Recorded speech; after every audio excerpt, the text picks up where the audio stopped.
Now, this next fella I want to introduce you to is very unique, I feel. I think we have a lot to learn from him. He's a Polish immigrant, like 25, 30 years ago or whatever, snuck out of Poland, and was still part of the Soviet Union to come to America to fulfill his dreams.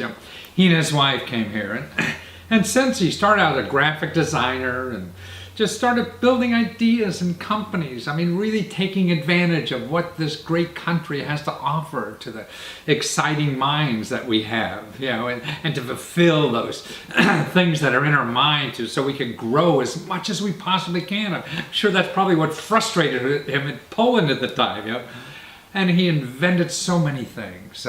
He invented a little coffee cup holder. It's sort of like a coffee cup sleeve you get at Starbucks, but it turns into a mug holder. Or he invented roller skates that act like skis, so they're flexible wheels on roller skates. So when you're rolling down the street in these things, you feel just like you're coming down the mountain on skis. It's great. But this idea that he's working with now is it takes a piece of wood and makes kindling out of it. Right.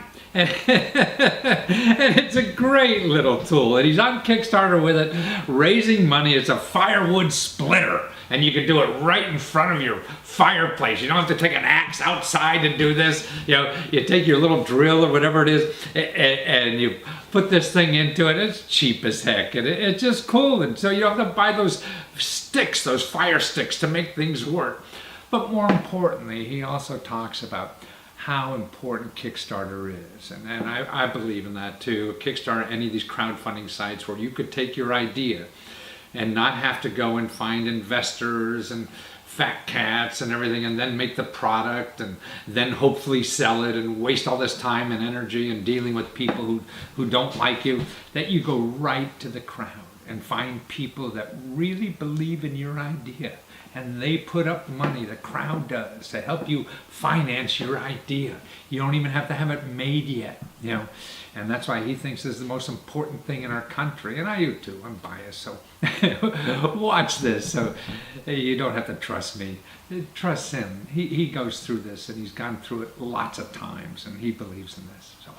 Well, Thomas Leszczynski, you are the firewood splitter of America. Why didn't someone think of that ages ago? It seems like, a simple technology in the way that I can now make, kindling out of logs with just my hand drill.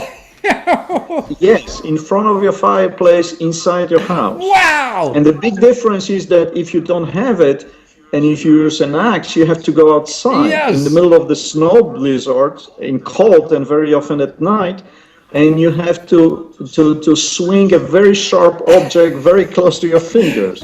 So it is a much safer tool, and I absolutely adore it. I use it all the time. Oh, it's genius. And my experience is just amazing. I got some guy to make me logs, and I got a stack of logs, I bring them in there, and I'm going down to 7-Eleven or whatever and buying, these fat sticks or whatever the heck those things are. Yes.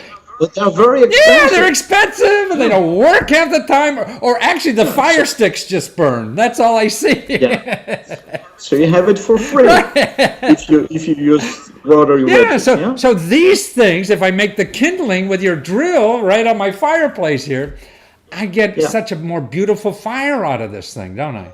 Oh, absolutely. Yeah. There's no comparison. Yeah. Now, you have to come from Poland to tell us how to live here? Is that what's happening? I look at marketing data, and I was surprised that close to 200 million Americans use firewood in some way or another. I was shocked to learn that. 200 million? Yes. That's like two-thirds of the country. Two-thirds. Right. Yeah. Wow. Yeah. No kidding. That's people who have access to fireplaces of wood-burning stoves. Uh-huh. Yeah, so it's a very popular material. People. Well, your video on Kickstarter is terrific. To me, it looks. I'm an old infomercial guy, and I could sell the hell out of that thing on television. I'll tell you, because, look at all these things. It's made for TV, man. You got to be on TV with it. or call like the home shopping people. They love that kind of stuff, you know. Well, we had meetings with big national chains. Uh-huh. So this is the product I see in big national Oh, yeah. chains, and But still, I mean, that's see, you the see the ultimate goal. bit, you know, is one thing, Yeah, but to see it work, man, that's what's so neat about the video. I mean, you see that sucker work and how easy it sure. is. And you could take this big log and split it in a half a second.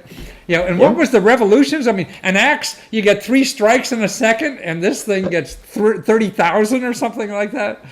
Well, it's an impact driver. So a lot of people don't understand the difference between that and a drill. Uh-huh. Those are actually completely different tools, but they look identical.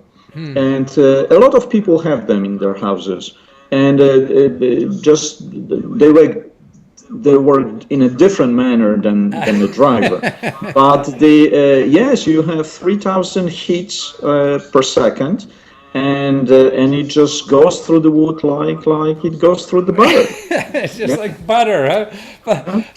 But you're an immigrant from Poland. You came over here and snuck out of the country back in the 80s, right? And now you're dreaming up all this good stuff for us. You also have these skates, these flexible road skates that are like skis that you could pretend you're a skier in that you're developing. If you close your eyes Yeah.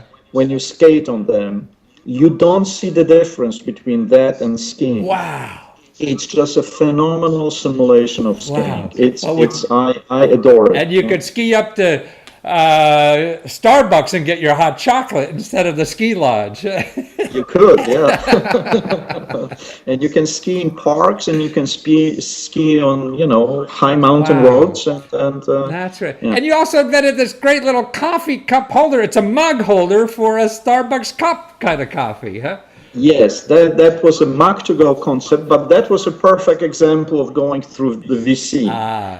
When we built large high-speed production lines before coming to the market. I see.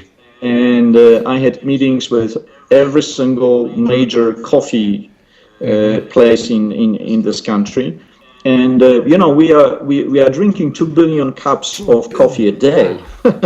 So that's a lot Yes. of cups we use, and most of them are paper cups.